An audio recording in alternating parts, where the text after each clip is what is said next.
Балықты өлгенске етіп пісіретін боламыз, қыздар. Балықты тек қана қуырып қана қоймай, буында бұқтыратын боламыз. Балығымызды тұздап, бұрыштап, қалауыңызша паприка себесіз, ол міндетті емес. Жақсылап араластырып, тұзы сіңу үшін 10-20 минутқа қалдырамыз.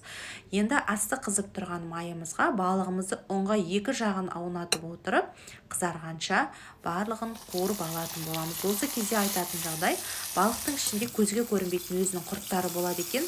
Ол бұлай бір қуырғанда өлмейді, қыздар. Сол себепті балықты тек қана қуырып қана жемей, пеште пісіріп немесе осылай қуырғаннан кейін өзінің буында бұқтырсаңыз, адам денсаулығына өте пайдалы, ешқандай зияны болмайды. Енді бөлек ыдысқа пиязымызды аз ғана майға қызартып қуырып, туралған картоплымызды саламыз. Аздап су құйып, суы тартылғанша күтеміз.